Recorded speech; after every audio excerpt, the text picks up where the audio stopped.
Oh, dito na naman tayo. PHA, photo recording. Tapos ang picturean to mga to tatatakan. Yung kamay ko, puro tinta oh. Rekta na to, wala nang inom-inom. Pawalan ko na para maraming inuming probiotic mamaya. May binigay kasi sa akin yung isang tropa na sariling gawa na probiotic. Testing natin kung gagana dito sa mga jet fighter na. Sakto, maganda weather oh. Apat-apat lang uli. Malapit lang naman to kaya yakang-yakan nila to. Dalawa, tatlo, apat. Oy, naipit. Naipit yung pula. Awit. Ayan. Check natin sila. Ayan o. Ayan. Sila. Check natin. Bawal tumukod. Lalapit lang nito. Santa Mesa PHA. Ayan, hindi ko na pinainom. Ayan o. Lapit na naman to eh. Dalawang pukol na nila dito. Pag sila yung nawala pa, ewan ko na lang. Medyo payat to mga to kasi nga hindi na gumana yung palpak yung yung pantao na appetite booster. Panandali ang bisalan sa kanila, nagka-side effect pa. Naging pilipit yung tubo ng mga balahibo, awit. Ayan o. Awit. Lilikot, para mga bulig. Wala na yata yung apat. Baka dumabo na sa sa sapa kasi hindi ko pinainom. Overheat. Ayan. I-update ko kayo mamaya pag uwi ko kung makauwi lahat to, maparata ha. Mantala, pawala ulit tayo. Wala na yung apat oh. Moromekta na, apat ulit. Check natin. Isa, dalawa, tatlo, apat. Yan. Ayun. Oh, maya pala yun. Kala ko yung apat na pinawalan. Ayan, grabe. Check natin sila kung re-rekta ha. Ganda naman weather, mainit. Basta pagka tumainit ang weather, pinapawalan ko talaga sila dito. Ban assignment at photo recording. Ano rin to, may higit 10 km rin to mula sa loop natin. Ayan. Kaya natin sila maglabo-labo dyan. Ano. Iba, rumekta, iba naiwan din ha. Ito, solo plate yung isa oh. Ayan. Dinig ko to, para mga bulit. Ayan na muna natin sila dyan. Ano lang yung makunan din ha. End of ng PHA oh. Sa malit sa malaki. Tatlo yun, pa isa oh. Photo recording ngayon ha. Oh. Ang pungulan natin sa mga August na ulit tayo magpupukol. Yan, kakapa muna tayo ng bagong appetite booster ng mga topic natin. Oh, wala na yung apat. Naglaho na. Rumekta na. Para marami sila mainom, hindi ko pinainom ngayon. Para malaman natin kung mabisa yung probiotic ng tropa. Ayan o. Sana natin sasabihin pagka gumana. Ayan. Mahirap talagang pumapa ng probiotic. Mahirap talagang gumawa. Hindi natin masisisi rin yung mga gumagawa. Talagang maselan gawin yan, probiotic.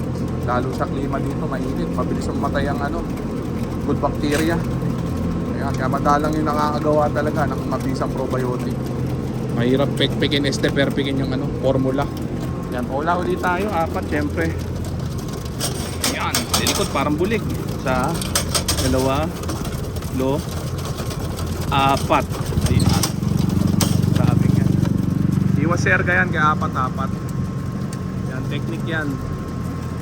Pwede nyo gayahin para hindi maserga ibon nyo. Kasi pag sabay-sabay, pwede ka pang mapitasan dito kahit Santa Mesa lang na-release. Naberga sa high tension pagka ganun. Yan ha. Ano lang to, simple trick lang. Kaya apat-apat. Gusto nyo isa-isa. Kaso pag isa-isa, buti tayo siyam-siyam dito. Lalo't uulan no. Biglang dumili mo. Napatak-patak yung ulan, ambon-ambon. Kaya kailangan matapos mo lang i-release yung mga to. Re-recta naman na yung mga ibon. Hindi na gano'ng umiikot eh. May umiikot na isa. Pero re-recta pa rin yan. Ayan, update lang to sa mga jet fighter natin kung ano yung nangyayari sa kanila sa pang-araw-araw ha. Hindi porke na binibideo sure win na, hindi. Matigas mga kalaban dito, NBA to eh. Ayan, paula na ulit tayo, putik. Naambun-ambun na eh. Baka ma-smash pa sa mga to, mamasaker. Sa dalawa, tatlo, apat. Kumaspang yung mga balahibo nila dahil nga doon sa appetite booster na pantao. Maurong yung tububo. Step palipit ng tubo. Yan nga, kailangan adjust agad, tigil agad pagka ganun nalaman na ganun na may side effect na hindi maganda. Napangit ang balahibo eh. Importante pa naman balahibo sa ibon. Siyempre, pagka inarera na, yan ang magsisilbing ano nila, shield sa ulan pagka ismasan. Ay, yung isa, naging lima oh. Yung isa naiiwan, sinama, ayan oh. Lima sila. Napatak-patak na ang ano, ampon. Pero may araw pa rin kahit pa paano. Rekta na yan. Ayos lang yan, lima. Hindi biberga yan. Pag bumerga, lasma. Ayan oh. Ayan na muna natin sila. Ayan. Oh, may ikot-ikot tong ano, lima, tulongges oh. Ayun oh. Ay, ikot-ikot. Awit. Awit yung mga to oh. Ayan oh. Ayan. Muna tayo focus sa ID. Palisin ko muna yung limang yan. Ayan, saka tayo mag-race. Maya kasi magpapangapot eh. Ayan, importante marami sila mainom kaya hindi ko na pinainom ngayon. Pero may dala akong tubig in case ma-stranded tayo din eh. Ngayon, mabilis lang naman natapos. Pinaspasan ko yung photo recording at pagpapatatak. Kaya marirelease natin sila ng ano, mabilisan. Tsaka ubos yung probiotic maming hapon din eh, sa mga to. Ayan, medyo mapapagpag sila sa ronda. Ano na, alauna na yata. O mag-alauna. Yan, grabe. Pwede na mag-release ulit. Yan, check natin sila. O pula. 2, 3, 4. Ayan, grabe. Check natin. Yan na sila. Rumekta na. Rekta tong 4 na to ah. Hindi na umikot oh. Ayan oh, rekta sa building oh. O, diba? Ayan. Pagka dyan kay may nawala pa, ewan ko na lang. Santa Mesa lang to. Ikalawang pukul pa. Kabisado na nila yan. Yan. Importante yan para pagka nag-toss pukul na tayo, medyo familiar na sila sa mga ano, pukulan. May experience sila na pukul na din eh. Sulit pati yung biyahe, diba? Hindi kailangan babyin. Kung mawawala. Ganun ang diskartehan natin. Wala na. Pukul ulit tayo 4 dahil hindi na umikot yung ano, yung 4. Magalis, magagaling ngayon. Check natin, 4 ulit. Hindi naman siguro magpapangabot na yan. Rumekta na eh. 2, 3,